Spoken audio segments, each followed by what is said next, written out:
Hey guys, today I'm getting ready for a workshop tomorrow where we're going to be making these little pumpkins, and I just wanted to show you how to use your little threader that comes in your needle package. These are a size 10 needle by Beaded, and there are 12 needles in the set, and then it comes with a threader. You want to be careful when using these little aluminum threaders though, that you don't pinch yourself with the wire. I also have one of these that has a little blade here housed in the little contraption itself to where you can cut your thread if you want. This starts out kind of wide right here, and what you do is you go ahead and you put the loop of the threader through the eye of the needle. Depending on how you struggle with threading needles, you may or may not have a problem with this, but you want to just get that little threader loop through the eye of the needle so that you have it like this. And you can take your thread, and I am using Wildfire, and it's a .006 by Beaded. Wildfire and Fireline already has a conditioning element to it, so I don't have to run it through the beeswax. I've also got some that a friend gave me that she made just out of a little cup. I don't have to put any of that on this Fireline or Wildfire because it's already conditioned, which means that it's kind of got a coating on it where I don't have to worry. Okay, so I've got a generous amount of thread here, so I went ahead and just put in 7 inches here through the loop, and then the remainder of my thread is over here on the right hand side. And then I want to just be able to pull this back through the eye of my needle. Oh my goodness. And try not to break the threader or your needle.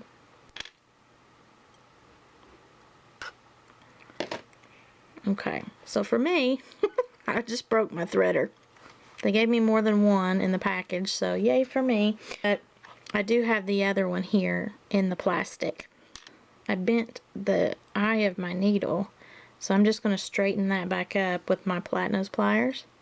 As long as that didn't completely bend over like it was going to break, then I could just squeeze this with my pliers here, and I'm straightened back up, and now I can do my bead weaving.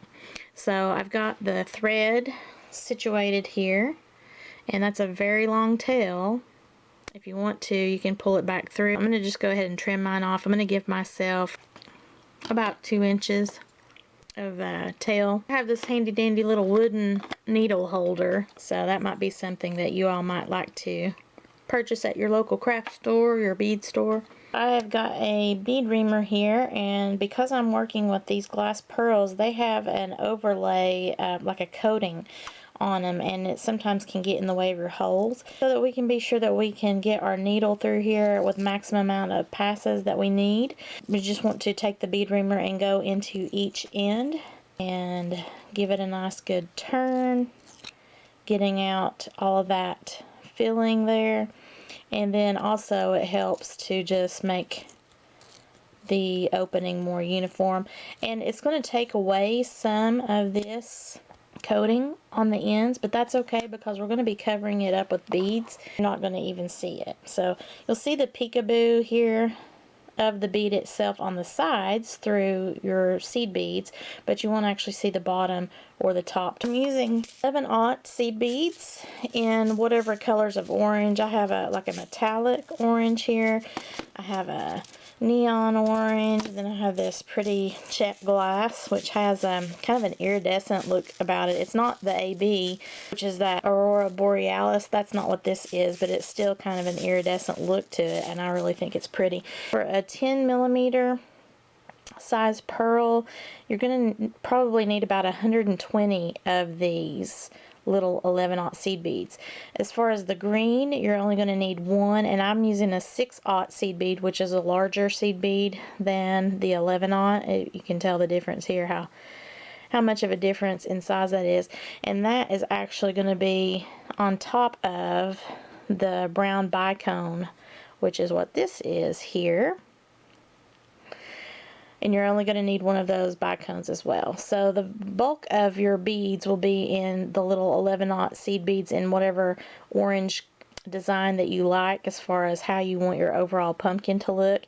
And this is how these little seed beads look on the pumpkin. And then you're also going to need some either 20 or 22 gauge green artistic wire. And all this is going to do, we're going to be able to make our head pin that's going to go up through the center after we've gotten all the beads sewed on, and then we're going to make the little curly cues for our pumpkin stem. And you don't have to do that. You can use plain silver if you want to, or really whatever color you like for the pumpkin. You don't have to make an orange pumpkin. You can do multicolored pumpkins, like in the fall colors, you know, maybe have some sort of a, almost like a corn color, you know, like maize and browns and greens instead of doing an orange pumpkin. So, you know, possibilities are endless. Depending on the size of your glass pearl, if you're using an 8mm glass pearl, which is a little bit smaller, see the difference in sizes? This is your 8mm and this is the 10mm. So for an 8mm bead, you're probably only going to use 80 maybe of these 11-aughts. I tend to like this 10mm size because I enjoy the pumpkin size that it gives me. I'm using a bead mat here. Once you have got your needle threaded, you're going to go ahead and pull this needle through your pearl and pull it to where you've got at least 2 to 3 inches of a tail, because we're going to be using this tail to make some knots at the end here. So I'm going to do about 2 inches. I'm going to hold the tail, especially as I get started. Once I've gotten things underway here, I won't need to hold this tail anymore, but I want to move my bicone and my 6-aught seed bead out of the way, and I'm going to be picking up 10 of these 11-aught orange seed beads. Holding that tail with my left hand, and I've fed on the seed beads over here. So I'm going to come up through the bottom with my needle, go up through my bead, my glass pearl, pull this up. As I'm pulling this up, see how it kind of creates a roundness? So that was 10. Do that again, get 10 more. There's 3, there's that 6, 7, 8, 9, and 10. Okay, so again, I'm holding that tail. I'm coming up under so that I'm coming from the bottom, running up through the top with my needle and pulling. And when I pull, there's my second row. And then what I like to do is I kind of pinch my rows together. It just kind of helps me keep my work together. And then that's all I'm doing, is I'm just going to continue to pick up groups of 10 seed beads all on my needle. Kind of move it down. You want to keep this thread pulled tight as you're moving along here. You want your rows to be tight on the bead. I'm going up through the bottom of my pearl, coming up through the bead. There's my third row. And then I'm just going to push it over. And see how it's already starting to kind of create, I'm not sure what those are called, like the rinds on the pumpkin. I don't know if that's the right word, but you know how a pumpkin is bumpy?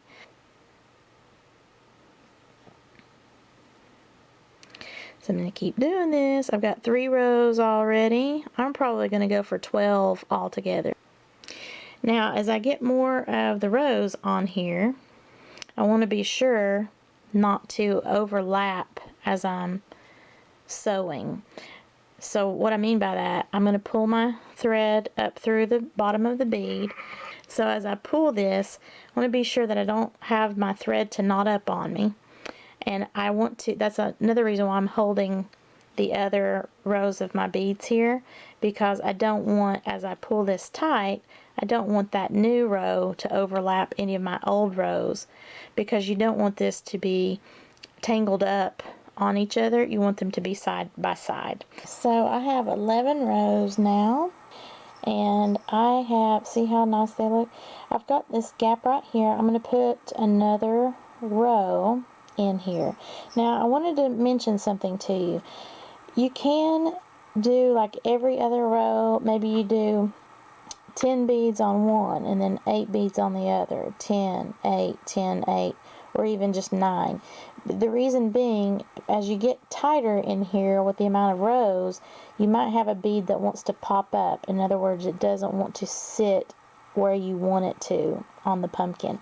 I went ahead and did 10 beads on every single strand so that I can show you what it looks like. So I'm going to finish this, and I want this last row to set right in here. When I pull it, I'm kind of jiggling that around there so that all of my little beads will fit.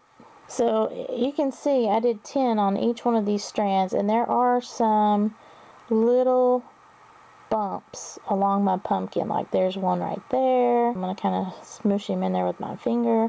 A way to fix that is to 10 and then 9 on the next one, 10 and 9. That way everything's set in there nicely. As far as wrapping the beads like this, if you have a 10mm bead, you'll do 10 beads on a strand. If you have an 8mm bead, you'll do 8 beads on the strand when you're using these 11-aught beads.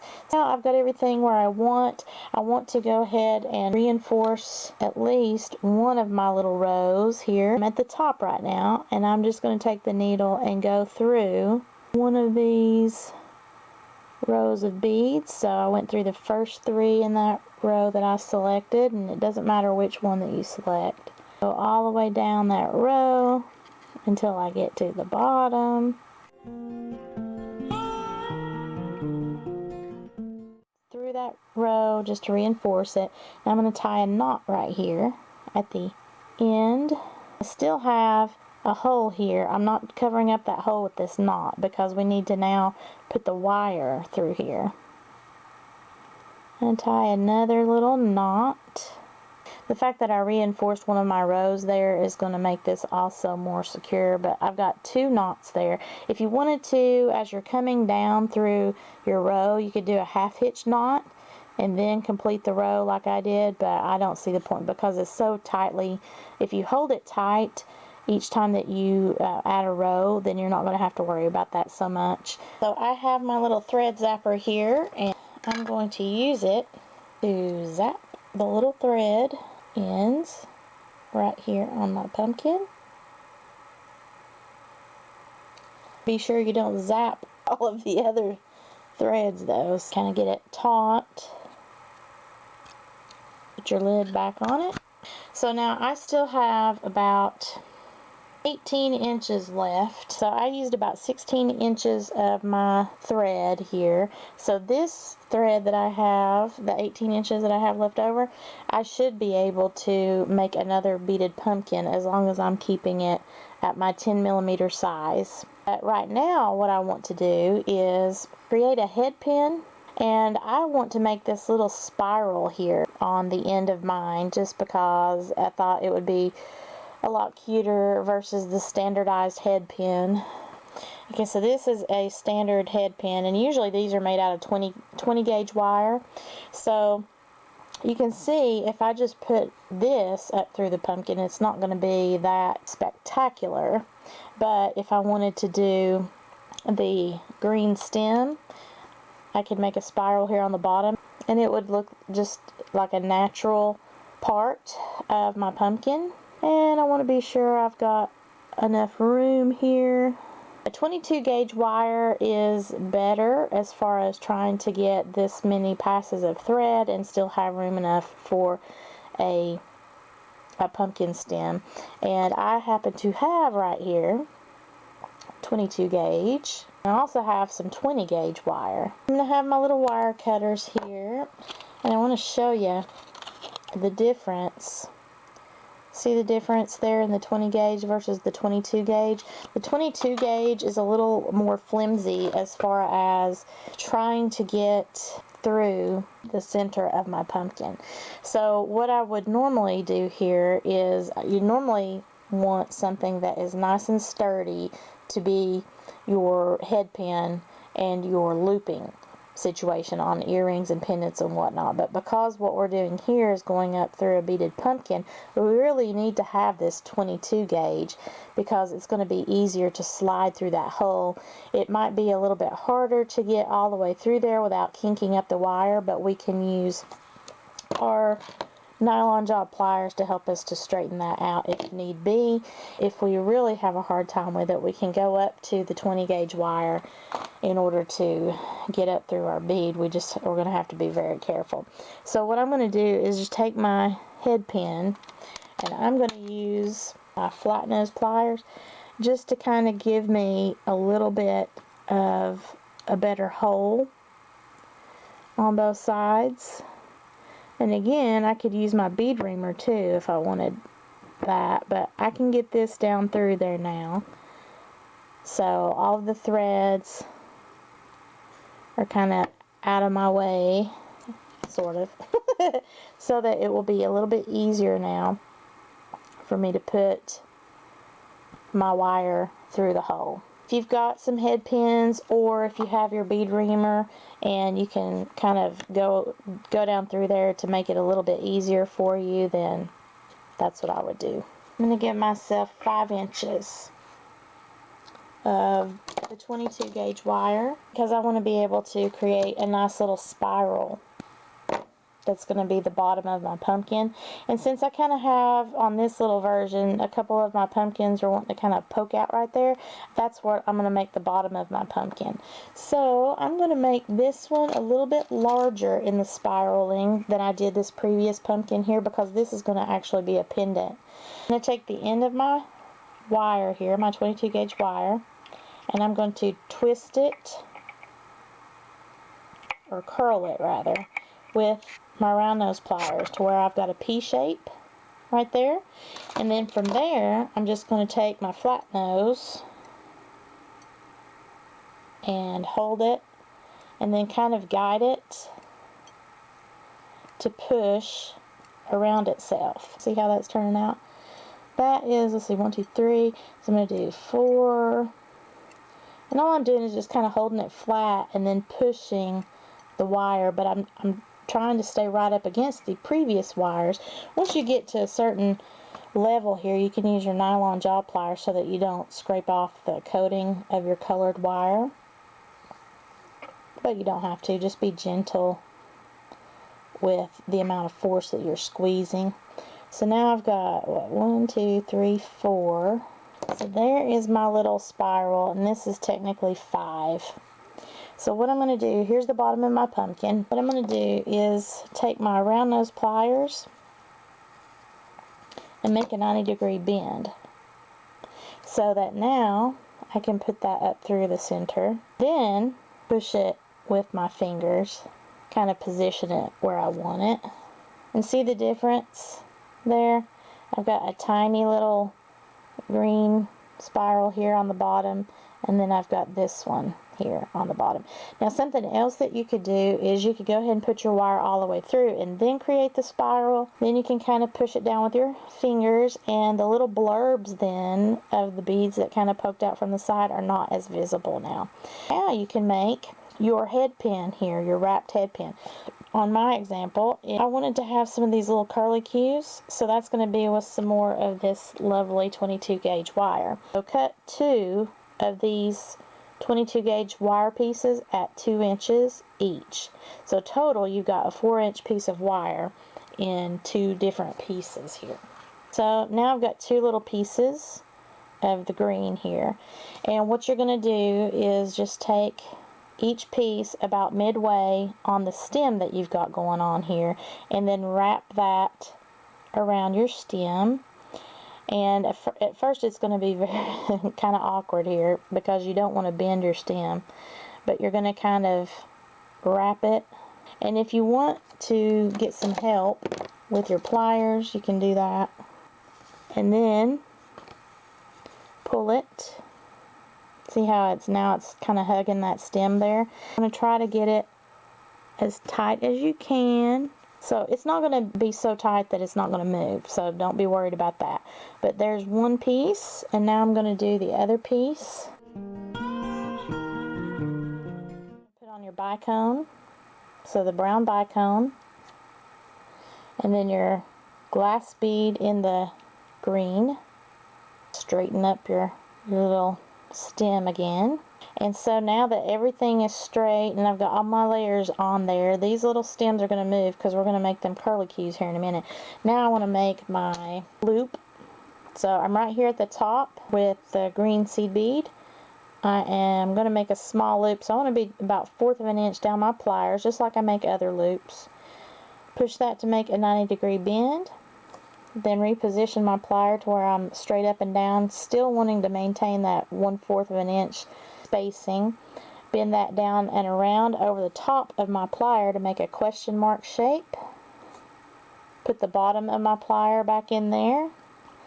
Just reposition it to where now I can pull that tail back towards myself. And then wrap it around the base.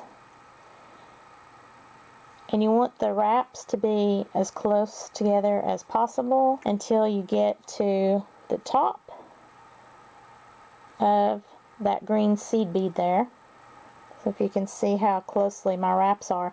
If you need some help with that, you can always use, I like to use my bent nose pliers for that if I need some help trying to do the push and pull. And you can see how easy that 22 gauge wire is to do wraps with. Be careful, though, if you go to squeeze with your pliers that you don't break that seed bead because it is a glass or crystal and it will break easily. So I'm coming in here with my flush cutters to snap off that little piece. Kind of poke that back into the groove there.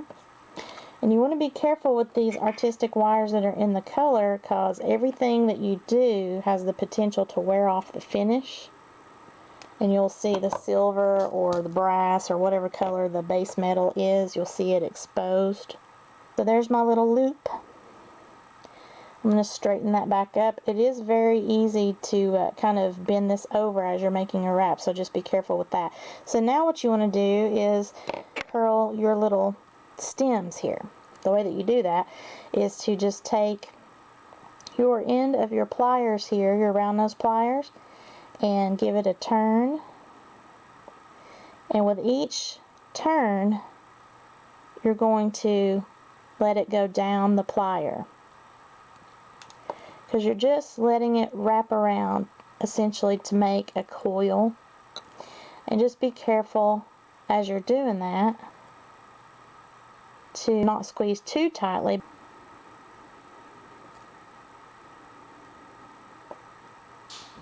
Some people don't even take it out of their plier, however you're comfortable with it, just so long as you get a twirl that you're happy with. You can start big, and then as you wrap, or twirl rather, just let it continue to go down, around. And then take the tip, once you've got it down and around, and then just kind of pull it like a curly cue. The good thing about these is you can position them anywhere that you want. So you have that, and then even with this little piece that's left, you can take it and make a twist like a loop. Grab a hold here of the stem. Give it a turn, give it a squeeze to now where it's hopefully nice and tight, and then you can use that little tiny piece as another little stem. And if your stem kind of gets out of whack, go ahead and just pull it straight up again. And now you just need to put it either on your ear wire, or you can put this on a jump ring and attach it to a chain, which is what we're going to be doing. You can make longer swirls, you can make them messier like how I did here. I just wanted to show you, I made my own jump ring using a spare piece of the wire to match the stem. So this little green piece, I used my little wire looping pliers here, and I used it on the biggest area right here in order to make that size, which is about a 12 millimeter. Just got an extra piece of wire, and I don't know, it's about maybe a 2-inch piece of wire, but I want to make it, you know, actually I'll make this one a little bit smaller. I'm going to make this one looks like a 10 millimeter ring. So I'm going to put this on this second piece right here, and it's just wedged right in between my plier, and I'm going to bend this around and down, the same with the other side, around and down. And once I pull it off, see how I have a little ring now. You can also make split rings this way if you wanted to turn it around. So say I was going to do that, let's just pretend that's what we're going to do. A split ring is where it's a little bit more secure. So I would just continue bending that down and around until it got all the way around here to the top. And I'm trying to push it down with my fingers, but you might want to take a bent nose pliers to kind of push it where they're a little bit more together, and then give it another push inward so it hugs that plier again. And because this is colored wire, you might want to involve your nylon jawed pliers so you don't scrape it. And then once you pull this off, look, it's a little split ring. So then you can just take your cutter and just cut off these little pieces here at the top. But if I was just going to make this a regular jump ring, like what I did here on this large one, this is an open loop, then what I would have done here is, instead of wrapping it all the way around, I would come over here where the two wires meet. When I make that cut right there, the excess falls apart, but I have a little jump ring right here. Now you can do that way, or you can go ahead and cut it individually on either side of the wire, but I just go ahead and cut it at the same time. That way it's exact, and then it will click into place just like a standard jump ring. But that's what you can do with your extra wire pieces if you need the wire to match. Like this is a green stem, but I don't have any green jump rings that are of this shade of green here, so I just make my own out of that same exact wire. Now this being a 22 gauge wire here, it's not as sturdy as the 20 gauge, so jump rings and anything that you want to be a nice sturdy holder, you really want to do it out of your 20 gauge wire. But this smaller size here is a lot better for me to be able to use this as a pendant. I can put that on to a chain now. I found the midpoint of my chain, which is right here. I've just got it laying down so it's easier for me to mess with. I'm going to open up my jump ring here that I created for my pumpkin, and I'm going to grab a hold of that midpoint link of my chain, and now I'm going to close my jump ring. And again, when you open and close a jump ring, you don't want to go from side to side like a U shape, because that'll distort the strength in your circle. So you're either going to push the right side away from you or pull it back towards yourself if you're right-handed. You can do the left side, whatever way that works best for you. Just be sure that you either push it away from yourself or pull it back towards yourself, depending on which way you're opening or closing a door. So I've pulled that right-hand side back towards myself to shut the door, so to speak, and mine went right where it was supposed to as far as closing the jump ring. I don't have any gap, but I still am going to just give it a little squeeze, let it pop it right into place. I have a cute little pumpkin pendant. Here's my little pumpkin earrings. Here's my pumpkin pendant. And they are all the same size because that's the size glass pearl that I used. You can make the pendant larger. I'll wear that for Thanksgiving. I think that that's so cute, and it would be a great gift for your mom, and they're so easy to make. Have a sparkle-rific Thanksgiving, y'all. Bye!